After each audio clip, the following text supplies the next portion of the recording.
Assalamualaikum warahmatullahi wabarakatuh. Selamat sore semuanya. Baik, senang sekali saya bisa berjumpa kembali dengan kalian semua. Nah, dalam kesempatan kali ini saya akan memberikan kegiatan yaitu layanan informasi. Nah, dimana nantinya layanan ini kita dapat dilakukan dalam kehidupan sehari-hari. Kegiatan ini juga dapat dikuasai oleh adik-adik semua dalam kehidupan kita ke depan. Oke, saya berharap dalam layanan ini kalian dapat memecahkan masalah dan dapat mengembangkan potensi yang ada.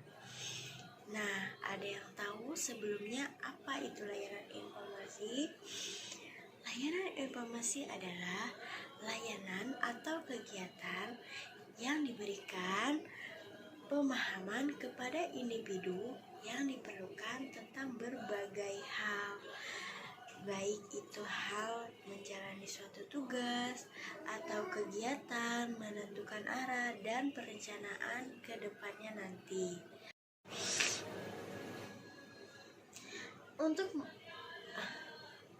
Untuk melanjutkan kegiatan ini, sebelumnya Ibu akan membagikan kelompok dengan 3 bagian. Kelompok pertama yaitu Ayu, Dewi, Sinta, Reno, dan Rizky. Kelompok kedua Ibu akan bagi Zulfa, boleh, Siska, Mei, atau dengan satu lagi siapa itu paling belakang? Oh iya, Rahmat. Kelompok ketiga yaitu Denny, Putra, Hesti, dan Rafli. Oke, nah untuk yang sudah mendapatkan kelompok, Ibu minta masing-masing kelompok berdiskusi, mengumpulkan informasi dan disimpulkan di dalam buku. Lalu siapkan satu pertanyaan untuk diberikan kepada ibu guru. Baik, Ibu akan beri waktu 10 menit untuk berdiskusi. Silahkan yang mau berdiskusi dimulai dari sekarang.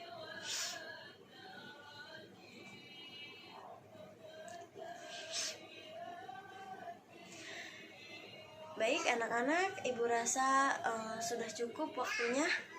Ibu berikan kesempatan kepada kelompok pertama untuk maju. Untuk hasil kesimpulannya boleh ditaruh di atas meja. Lalu pertanyaannya boleh Ibu baca. Ya, pertama pertanyaan yang sangat bagus sekali. Nah, pertanyaan ini sangat betul bagus. Yang dimaksud dari intelijensi adalah kemampuan untuk berpikir dan bertindak secara terarah, serta mengalah dan menguasai lingkungan secara kelompok.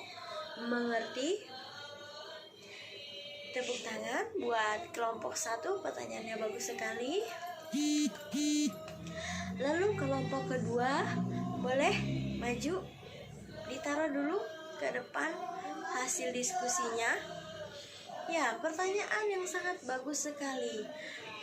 Pembelajaran yang efektif ini adalah pembelajaran yang memudahkan peserta didik, yang bermanfaat seperti fakta, keterampilan, nilai konsep, dan bagaimana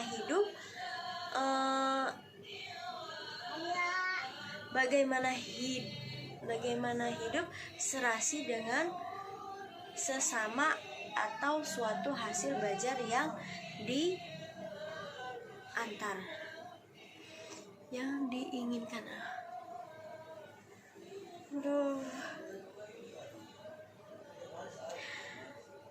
Pertanyaan yang sangat bagus sekali. Untuk kelompok kedua, Ibu jawab Pembelajaran yang efektif adalah memudahkan peserta didik yang bermanfaat seperti fakta, keterampilan, nilai konsep, seperti bagaimana hidup serasi dengan sesama atau sesuatu hasil belajar yang diinginkan. Ya, baik, Ibu rasa sudah cukup pertanyaannya. Kita lanjutkan. Baik, Ibu rasa sudah cukup pertanyaannya. Nanti kita bertemu lagi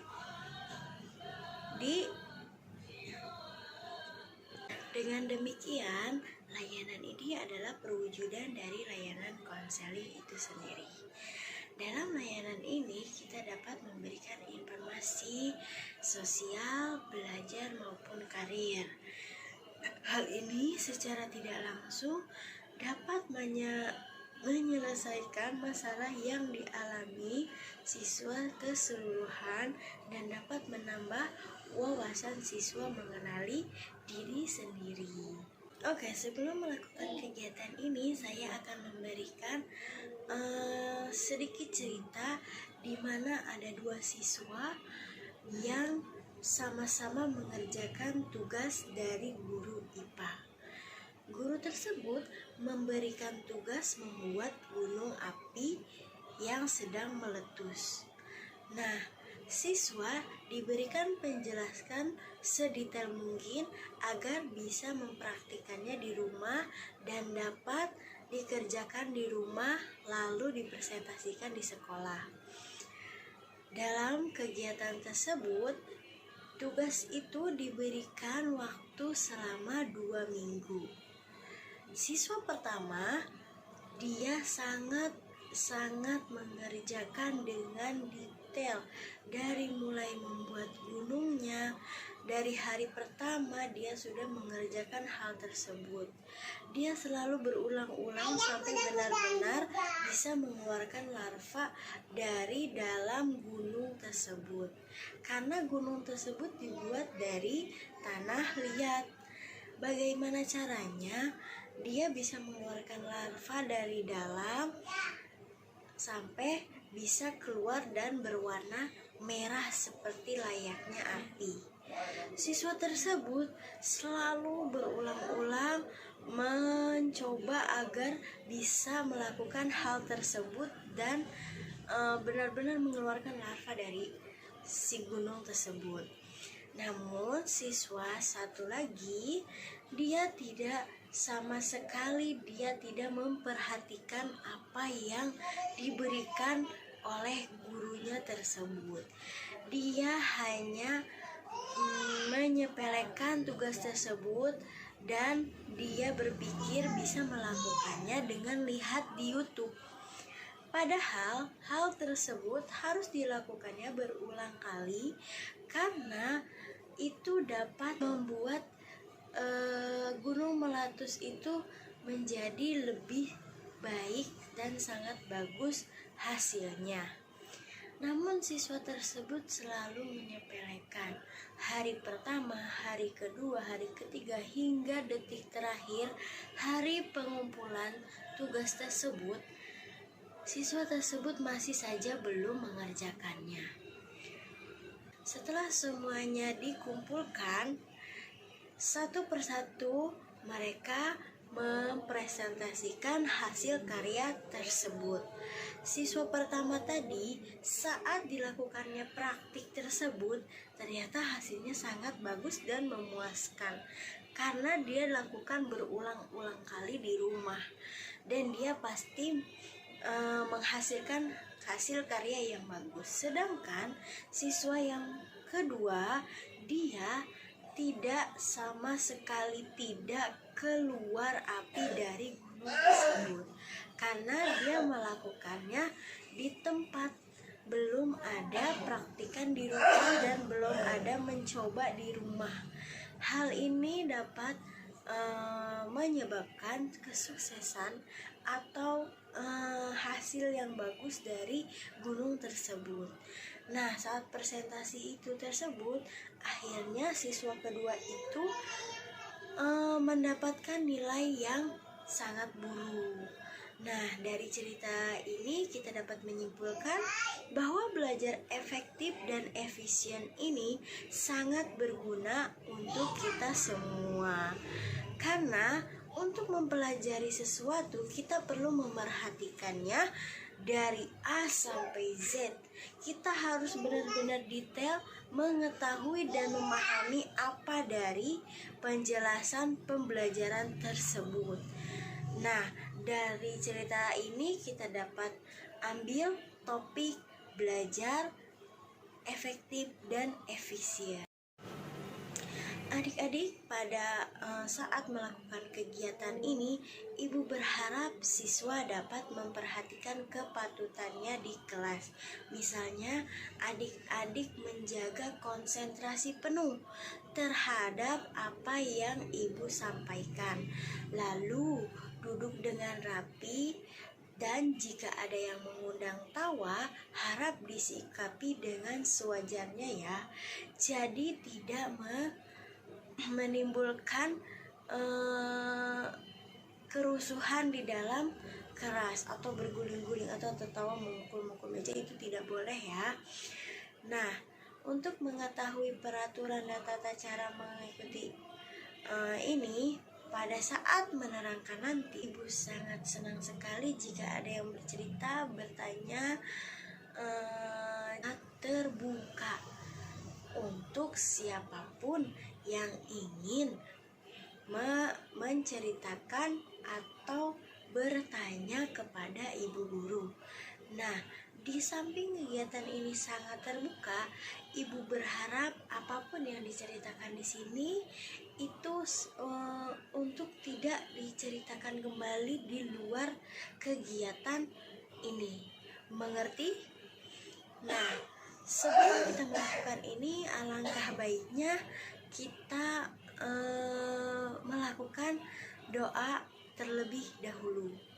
Baik, untuk agar kegiatan ini berjalan dengan lancar, mari kita berdoa bersama-sama dengan keyakinan kita masing-masing. Berdoa dimulai.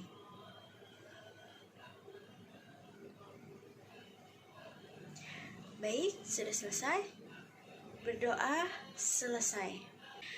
Kunci utama kesuksesan seseorang adalah dengan cara mau belajar.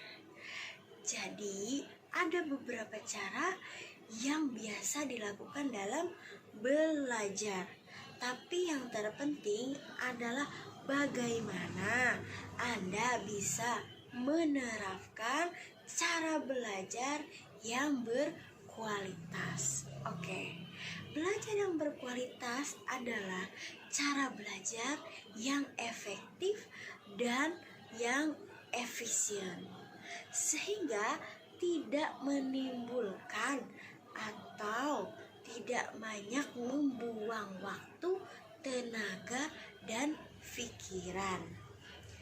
Oke, menurut Gagner, belajar adalah suatu proses di mana suatu organisasi berubah perilakunya sebagai akibat pengalaman. Nah, dalam belajar kita harus menentukan tujuan belajar yang membuat jalurnya fokus. Sebelumnya, ada yang tahu apa tujuan belajar tersebut? Ya, tujuan belajar itu adalah untuk mendapatkan ilmu pengetahuan, lalu untuk menanamkan konsep dan keterampilan, dan yang terakhir adalah pembentukan sikap. Dari belajar ini kita dapat membentukkan sikap kita dari yang buruk menjadi lebih baik, karena kita dapat mengetahui bagaimana tata cara hidup yang benar. Nah, dari tujuan yang pertama, memperoleh pengetahuan ditandai dengan meningkatnya kemampuan seseorang. Jadi selain memiliki pengetahuan, proses belajar juga akan membuat kemampuan bertambah. berpikir. Seseorang menjadi lebih baik jika kita berpikir juga lebih baik. Lalu menanamkan konsep dan keterampilan yang dimiliki setiap individu adalah melalui proses belajar. Penanaman ini membutuhkan keterampilan baik, keterampilan jasmani dan rohani. Ya. Terakhir, pembentukan sikap. Pembentukan sikap ini kegiatan belajar juga dapat membentuk sikap seseorang. Dalam hal ini juga pembentukan sikap dapat dibentuk secara mental. Peserta didik akan sangat berhubungan dengan penanaman nilai, sehingga menumbuhkan kesadaran diri sendiri. Fungsi dari belajar ada yang tahu sebelumnya? Fungsi dari belajar ini, kita dapat membantu siswa meningkatkan kemampuan yang diharapkan sesuai dengan yang ia ingin capai. Mengerti? Nah, baik, selanjutnya ada 2 faktor yang dapat memengaruhi belajar seseorang. 2 faktor ini adalah faktor internal dan faktor eksternal. Dalam faktor internal itu ada intelijensi, emosi, minat, bakat, dan motivasi. Jika dalam faktor eksternal ada faktor lingkungan fisik, fisikis, personal, dan non-personal. Nah, dalam faktor tersebut ada beberapa cara yang dapat mengatasi semuanya, dapat mengatasi hambatan-hambatan tersebut, dapat mengatasi faktor-faktor tersebut, yaitu dengan cara menjaga kesehatan jasmani, menumbuhkan rasa percaya diri, membangun motivasi, dan belajar menjaga emosi. Itu di dalam faktor internal. Jika dalam faktor eksternal, dengan cara mencari tempat yang nyaman dan tenang, agar kita belajar dengan nyaman dan tenang, melengkapi sarana dan prasarananya. Lalu kita juga merapikan meja, dan kita dapat berteman dengan baik. Berteman dengan baik itu maksudnya seperti apa? Berteman yang baik itu yaitu berteman yang bisa menimbulkan sikap kita menjadi lebih baik. Itu namanya berteman dengan baik. Serta kita harus meminta dukungan orang tua. Agar apa? Agar kedepannya kita lebih semangat lagi untuk belajar terus menerus. Itu adalah faktor atau cara mengatasi hambatan-hambatan belajar. Bisa dipahami? Baik. Ada yang ingin bertanya tidak sebelum Ibu melanjutkan kegiatan? Oke. Jika tidak ada, baik, kita lanjutkan. Untuk melanjutkan kegiatan ini, sebelumnya Ibu akan membagikan kelompok dengan 3 bagian. Kelompok pertama yaitu Ayu, Dewi, Sinta, Reno, dan Rizky. Kelompok kedua Ibu akan bagi Zulfa, boleh, Siska, Mei, atau dengan satu lagi, siapa itu paling belakang? Oh iya, Rahmat.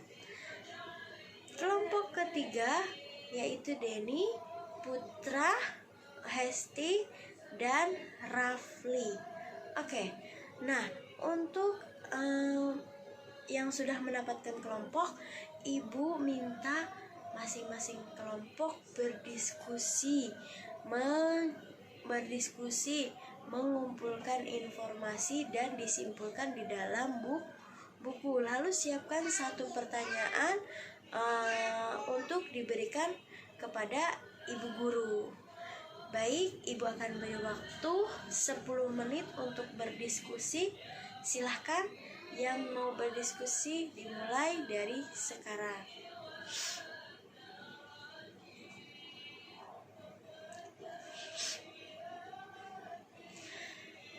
Baik anak-anak, ibu rasa sudah cukup waktunya. Ibu berikan kesempatan kepada kelompok pertama untuk maju. Untuk hasil kesimpulannya boleh ditaruh di atas meja. Lalu pertanyaannya boleh ibu baca. Ya, pertanyaan yang sangat bagus sekali. Kompetensi adalah kemampuan untuk berpikir dan bertindak secara terarah, serta mengalah dan menguasai lingkungan secara kelompok. Mengerti? Tepuk tangan buat kelompok 1, pertanyaannya bagus sekali. Lalu kelompok kedua boleh maju, ditaruh dulu ke depan hasil diskusinya. Pertanyaan yang sangat bagus sekali. Untuk kelompok kedua, ibu jawab, pembelajaran yang efektif adalah memudahkan peserta didik yang bermanfaat seperti fakta, keterampilan, nilai konsep, seperti bagaimana hidup serasi dengan sesama, atau sesuatu hasil belajar yang diinginkan. Baik, pertanyaan yang sangat bagus untuk kelompok 3. Contoh dari minat ini adalah misalnya kita sedang belajar, kita masuk sekolah SMA, di mana pembelajaran tersebut banyak pembelajaran yang kita tidak inginkan. Cuman kita mengikuti dengan keinginan orang tua. Dari situ kita sudah tidak minat, tidak ingin belajar, jadi terhambat belajarnya, jadi malas belajar, jadi tidak mau mendengarkan ibu guru di sekolah. Itu adalah faktor dari minat di sekolah. Itu contohnya seperti itu. Mengerti? Ya, bagus. Nah, sebelum mengakhiri kegiatan ini, ibu akan memberikan kesimpulan dari pembelajaran ini. Kegiatan belajar efektif dan efisien ini adalah salah satu kunci kesuksesan kita di masa depan. Karena dengan belajar ini, kita dapat mengetahui bagaimana tata cara belajar yang rapi. Dengan kita mendengarkan guru atau kita mengikuti perintah-perintah guru, belajar disiplin, kita akan lebih sukses di kemudian hari. Kita jadi lebih banyak mengetahui apa yang tidak kita ketahui. Nah, dari situ semuanya mengerti? Ya, baik. Sebaiknya ibu rasa ini sudah cukup. Ibu akhiri. Semoga kita bisa bertemu kembali di lain waktu, dan semoga apa yang kita pelajari hari ini dapat bermanfaat di kemudian hari. Terima kasih ya. Sebelum kita menutup kegiatan ini, alangkah baiknya kita berbaca doa terlebih dahulu. Berdoa dimulai.